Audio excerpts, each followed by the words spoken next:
Watch the lights of the cry. Just a moment, or will be the cry, I should say, in just a moment. There we go. Big Shrek with the flag. Lights are out and away we go, and once again Dutton hooks up beautifully. Bullet hole shot. I tell you what, he knows how to get, and I don't know if Pallett's going to have the drive this time to take the lead, is he? Ooh, he leans hard. He doesn't do it. Nope, doesn't quite do it, does he? He goes hard, goes close, but can't quite nail that whole shot. I think he might have got the drive out. Okay, fair enough.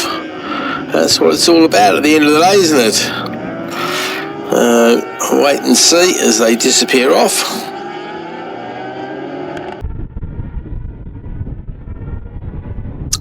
Right, who we got coming out of Palmer's then, mate? Any ideas at all? Looks like Matt Pallett has resumed his last race. Yep, he's definitely got the anchors a bit better than the guys behind him, because he's very late on those and very sharp out of the corner. Yeah, it looks like Dutton's trying to get his hooks into him, though, see if he can hold on to him for the first part of this lap, and then maybe pick up some of the time that Matt Pallett has. Well, clearly Matt knows his way around the circuit. Exactly. Slightly different line of loggies there. That could be something that Dutton might want to think about repeating at some point, because that's the thing with racing these quicker guys, is you can learn very, very quickly from them, can't you? Exactly, you can see what they're doing, where they're braking, how they're doing it, and things like that. That's the idea. And Dutton, to say, hasn't not a man you associate with being on the podium on a regular basis, but yesterday, great win from him. Really was impressive stuff. He was well pleased with that. Clearly gets around this circuit well. I mean, he hasn't had a single medal all year. I think if I looked at my previous years, I'm not sure I can relate to him having done amazing stuff in the past either. So, well, they've all come around Corums, and that is obviously one of the places where Matt Pallett is slightly quicker, because the gap had stayed the same all the way around the circuit up until that point, Keith. Right, okay. Over the line he goes then. Well, on the opening lap last time he had a 2-second lead, and this time he's got a 0.888 second lead. Ahead of Dutton once again. Tustin is over the line in third place. Weston makes up one place ahead of Henry Ross. Hurst goes up 3, so good opening lap from the Team Valley 91 man. Lambden up next, and Forrest makes up 4. Cunningham makes up 2. Mills is a big loser this time, goes and down by 4 places as well. Dickinson also losing 6, as he did last time. Jake Anderton makes a good start, and he moves himself into third place in the Clubmans, as he makes up 4 places, including a couple of Clubman ones there. Zach Weston did actually manage to throw it up the inside of Richie's on Tustin there, so we have had to change from third to fourth to third. Sorry. Oh, that's all good news, because young Zach Weston, only 16 years old, so he's still finding his feet very much so.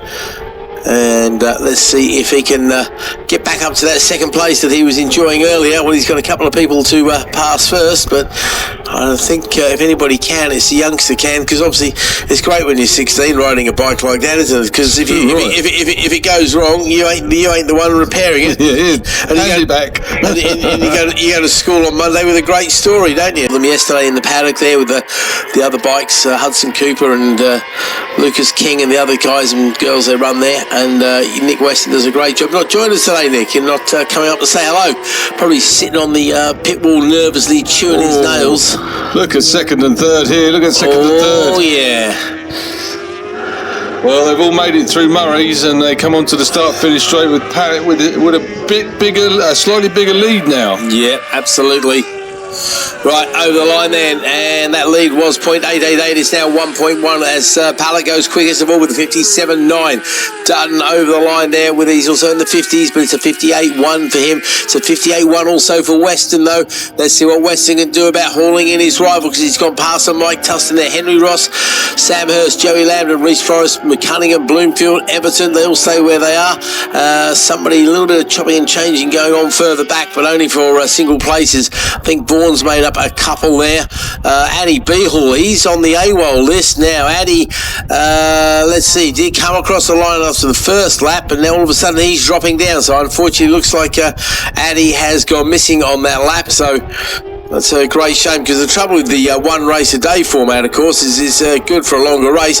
But obviously, if you have a problem or a DNF, then it's no points for the whole day. Points. And it's it's a long way to come just for the one race as well, isn't it? Yeah, it's an interesting race here, Keith, with the front runners, because they seem to be able to match Matt Pallett in the infield, but it's just the back section of the circuit where he goes out of sight from us.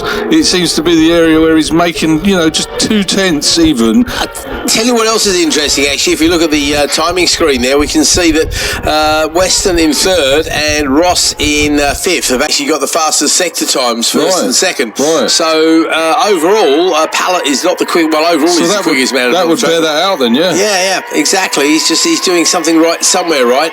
He's just got yellow in sector one, but obviously we can't read much into that because he is the fastest man in the circuit. But 1.1 seconds was his gap. Second and third.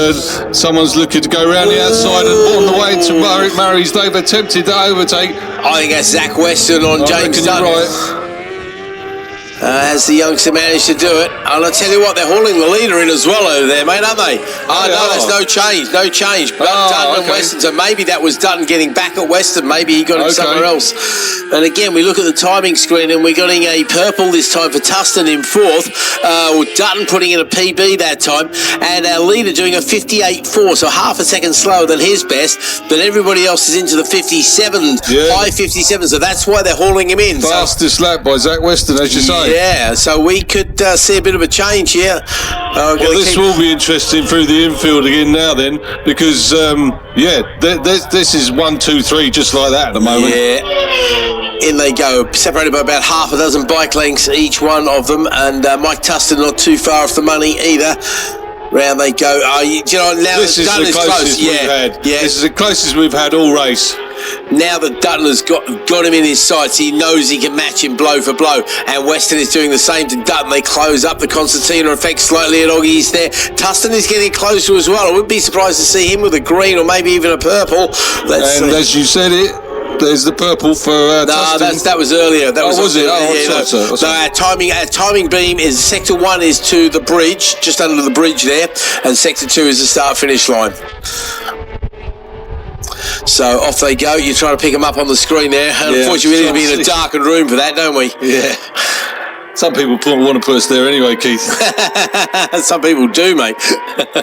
We call them wives. Okay, and there we go. Zach Weston gets the purple in sector 1, and it's green for absolutely everybody else. He's gapped a little bit there. It must be through the bomb hole section, I think. Yeah, he's strongest. Is that Weston? Having a look on Button. I think Button chopped his nose off very cleanly there.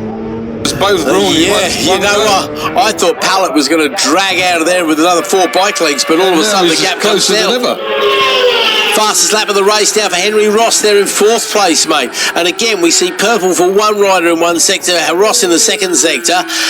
Everybody into the 57, high 57 for Pallett, but mid 57 for everybody else, and a 56.7 for Henry Ross. Definitely high up. Now we're wishing this was a 10-lap race because we've only got one lap left of this stuff to watch. Okay, here we go. Look who's in the lead. Is that Dutton in the lead? I think it is Dutton in the lead. Well, he's got a taste of those gold medals. He likes the champers. Here we go then out of Agostini's, and Dutton. And he's got a big lead, really. It's got to be at least 8 to 10 bike lengths. Weston is the big loser at the moment. He's dropped to the back of that pack. I mean, say big loser, he's only a fraction of a second behind Henry Ross there, who's come up nicely to third, but he'll be looking for second. Yeah, well, first to fourth is half a second, so he's right there. It's just he's in the wrong place right now. Absolutely. But no, Matt Pallett was the leader there. He's definitely been relegated, and now he's going to have to look to his laurels just to hang on to that silver medal, I think. What's going to be really interesting here is how close second place Pallett gets when we come out of the bomb hole and onto Corums. That's whether or not he's close enough to mount a challenge. You're right. That's his quick section. If we're going to see a challenge from anywhere, it will be into that Murray's for the last time, and whoever's in third and fourth could may get a bit of a pick up from the kerfuffle down there. Here we go. And that's very, very tight there from our leader, Dutton. He's gone too wide. Yeah, I think he has run out. No, that's Ross there in second, and I wonder if there's a problem with Pallett's bike, something at the top end, maybe. I think he ran too wide on the dirty part of the track. Yeah, may well. Now they're going to have to be careful here at the start-finish straight because there's yellow flags at the end of the start-finish straight. Doesn't matter. It'll check a flag at the beginning of the straight here, mate. As they go across the line, it is Dutton winning the race in a straight fight by a quarter of a second by over Henry Ross, and then Zach West in another half a second behind. Matt Pallett, after leading the lap before, finishes in 4th place. So I genuinely wonder if there was something going on with Matt Pallett. There may be just that bit of a wobble at the corums, as you said there, mate, because he does a 58.5. Everybody else is in the 57.5 that time round. Fastest lap of the race does go to Henry Ross in 2nd place there with that 56, but he doesn't have another race this afternoon, so won't be able to take advantage of that pole position. It is Reece Forrest who wins the Clubman battle ahead of Paul Bloomfield. Jake Anderton, I'm very pleased to say, the class coordinator, picks up 3rd place, his first medal of the year, so well done, Jake. That's good news for you as you finish ahead of Walker and Hickmott. Tustin, Hurst, Forrest, Lambden, Bloomfield, Cunningham, Mills, Dickinson, Everton, Anderson and Walker are your top 15. So